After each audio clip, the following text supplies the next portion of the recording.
নমস্কার বন্ধুরা, আমার এই কিচেনে সবাইকে স্বাগত জানিয়ে আমি আবারও একটি রেসিপি শেয়ার করতে চলে এসেছি। আজকে বানাবো আমি পোলাও। তার জন্য এখানে নিয়েছি গোবিন্দভোগ চাল, এখানে আছে আদা বাটা, এখানে চিনিটা গুঁড়ো করে নিয়েছি মিক্সিতে, কাজু কিশমিশ ভিজিয়ে রেখেছি, আর ফোড়নের জন্য এখানে আছে দুটো তেজপাতা, এলাচ, লবঙ্গ, দারচিনি, আর আছে ঘি, আর আছে হলুদ।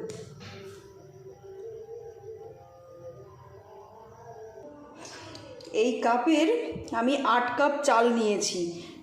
এই কাপের 8 কাপ চাল মানে এই কাপের ডবল জল দিতে হবে, মানে 16 কাপ জল দিতে হবে। এখন আমি চালটাকে একটু ধুয়ে নেব। চালটাকে আমি একবার একটু ভালো করে ধুয়ে নিয়েছি। এটা একটু টুপিয়ে দিলে ভালো হতো, কিন্তু আমার হাতে সময় নেই। আপনাদের হাতে সময় থাকলে আপনারা একটু ওই আধ ঘন্টার মতো ভিজিয়ে রাখলেই হবে। আমি এখন এই চালটার মধ্যে দিয়ে দেব হলুদ গুঁড়ো,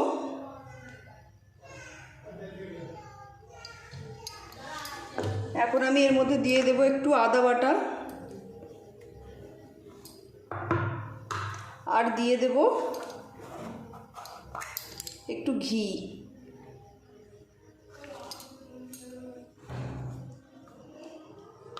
এবার আমি এগুলো সব একসঙ্গে হাত দিয়ে একটু ভালো করে এইভাবে মাখিয়ে নেব।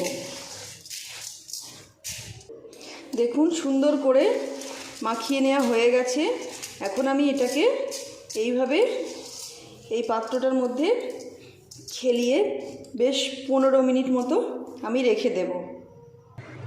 দেখুন, চালটা এইভাবে ধুয়ে ভিজিয়ে এইভাবে রাখার মানে পাত্রটার মধ্যে খেলিয়ে রাখার পরে চালগুলো কিন্তু খুব সুন্দর ঝরঝরে হয়ে গেছে।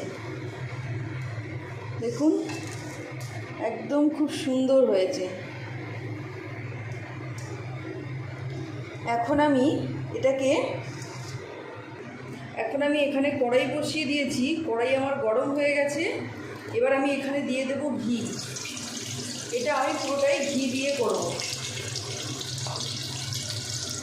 ঘিটা একটু গরম হতে থাক।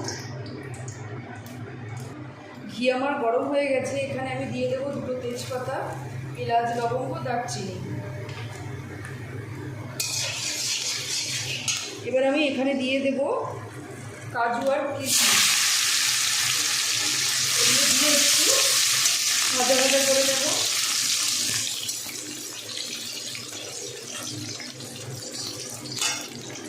এবার আমি এর মধ্যে দিয়ে দেব এই চাল।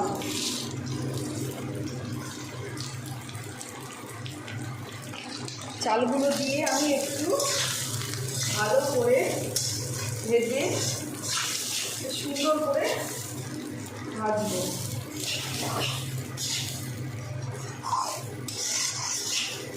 5 মিনিট মতো আমি এটা ভালো করে একটু ভেজে নেব।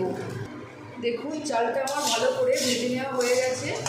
এখন আমি এখানে দিয়ে দেব জল।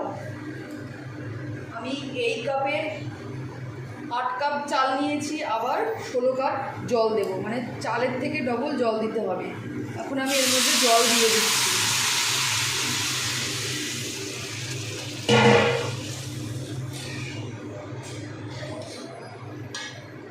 এবার আমি এর মধ্যে দিয়ে দেব একটু লবণ।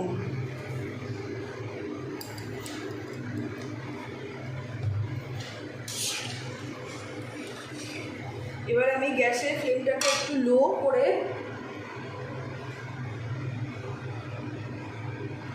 আধ ঘন্টার জন্য এটাকে আমি হতে দেব। এখন আমি এই ঢাকাটা খুলে দেখব চালটা আমার কতটা হবে।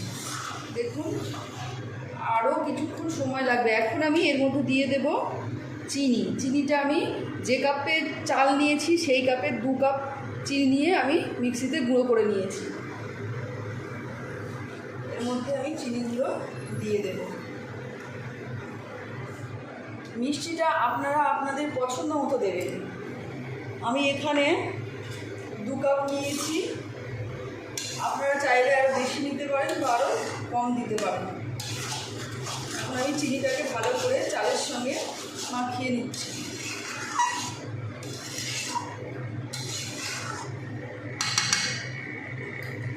এবার আমি চাপা দিয়ে আরও 10 মিনিট মতো রাখবো। এখন আমি ঢাকাটা খুলে দেখবো পোলাওটা আমার কতদূর হলো।